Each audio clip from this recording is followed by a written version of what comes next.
kemarin ada di Curhati gitu ya, kan itu ada yang namanya itu komitmen fee dari gereja lokal kepada sinodal. Ada aturannya maksudnya ya, ada aturan 10% kepada sinodal, kepada sinode. Ternyata ya nggak semua pendeta bayar perpuluhan dengan tertib. Padahal mereka mengkhotbahkan. Ya, lanjut. Masalah teknis. Itu ya, jadi kita harapkan kita bisa setia dengan bahasa asli pemuritan. Itu kalau diajarkan dengan bahasa terjemahan itu menghasilkan dosa. Itu prinsip yang saya temukan itu. Sampai ketaatan yang salah.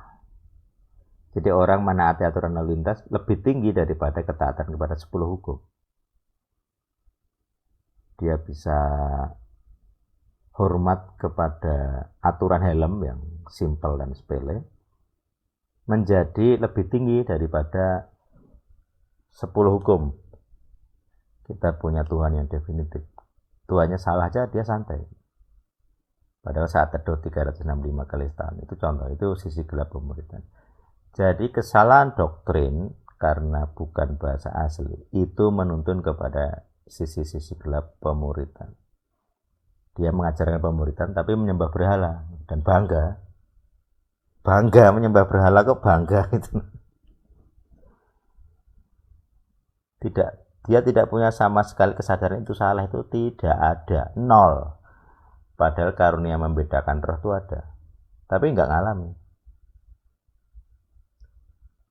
Jadi orang-orang buta dan lumpuh ini rohaninya ya, itu muncul. Kenapa? Ya doktrinnya salah, sumber doktrinnya salah. Jadi kalau ketika saya bahas sisi gelap pemuritan, ya alasannya karena ini salah satunya. Dia adalah umat Allah, bukan umat Yehuwah. Jadi bagaimana bisa Yehuwah memberkati dia dengan pengajaran yang benar? Mereka tidak pernah memanggil namanya. Padahal ada ayatnya, barang siapa berseru kepada nama Yehuwah akan diselamatkan. Itu ada di Alkitabnya, tapi nggak tahu. Konsep berseru kepada nama itu aja nggak tahu. Dan jelas itu pelanggaran hukum ketiga. Jadi kita yang berdosa kepada 10 hukum itu lebih berat dosanya daripada sekedar kamu nggak saat teduh di pagi hari gitu. Bukan itu fokus pemuritan, itu bukan itu. Kalau pemuritan meninggalkan 10 hukum yang asli diganti dengan yang palsu, ya jadilah cuman disiplin rohani itu. Orang kental dengan disiplin rohani tapi nggak sadar dirinya berdosa kepada 10 hukum. Itu pemuritan yang palsu. Ya cilakanya jarang sekali yang membahas ini gitu ya. Ya itulah panggilan Elsadik sebagai suara yang tadi berbicara di padang gurun. Yang mendengarkan cuman kadal gurun. Jemaat malah nggak mau mendengarkan. Ya itu, ya. Jadi pasti akan jadi pergumulan berat karena kita sudah ratusan tahun dididik dalam nama Allah. Jadi kalau ada yang berbicara menolak nama Allah akan ya jadi masalah. Jadi ya pasti dianggap sesat gitu. Ini ajaran siapa? Ajaran dari mana? Gitu. Tapi sejauh tidak satu pun siapa bisa menyalahkan, tidak bisa. Belum nemu lah. Mau lulusan S3 pun ya tidak masalah. Tidak ada yang bisa.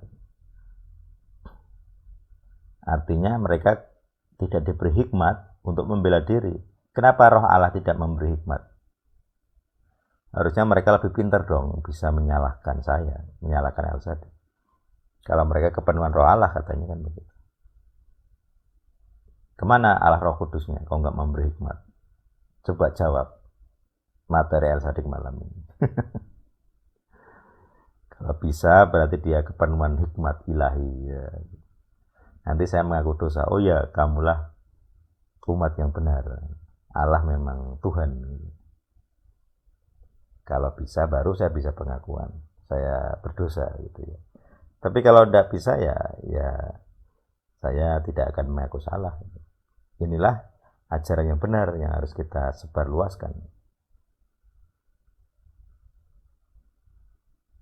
Jadi setia kepada teks itu kalau bahasanya teologi reform itu kan jargonnya ya, sola scriptura. Melkisedek sebenarnya lebih sola scriptura termasuk daripada reform sendiri. Reform sekarang banyakkan filsafat, bukan sola scriptura. Kalau sola scriptura, setia kepada scriptura, scripture, kepada kitab suci yang asli, bukan kepada kitab terjemahan. Kalau orang reform menyalahkan terjemahan saksi Yehova misalnya, lah kamu sendiri ya salah Pak. Apa bedanya kamu dengan saksi Yehova atau Mormon sekalipun? Terjemahanmu juga salah, sama-sama salah. Kalau kamu sama-sama salah mendakwa orang yang salah, tidak ada powernya. Kalau kamu mendakwa orang lain sesat, misalnya orang reform bilang karismatik sesat, lah kamu juga sesat. Yang pintar bermisi karismatik, yang pergi ke desa karismatik. Kemana misionaris reform? Tidak ada. Bagaimana kamu yang merasa cerdas kok tidak bermisi? Mana jemaatmu yang hasil dari pertobatan baru, dari agama lain? Kok cuma bisa ngerampasi jemaatnya karismatik direformkan? Kan itu masalah. Itu contoh ya. Pembuktian bahwa doktrin yang salah itu omong doang. Kerjanya nol. Coba itu KKR kalau tidak ngasih uang transport, siapa yang mau datang? Berapa jemaat reform yang datang ke KKR reform, gereja reform di hari itu? Minus. Nggak ada 10% paling.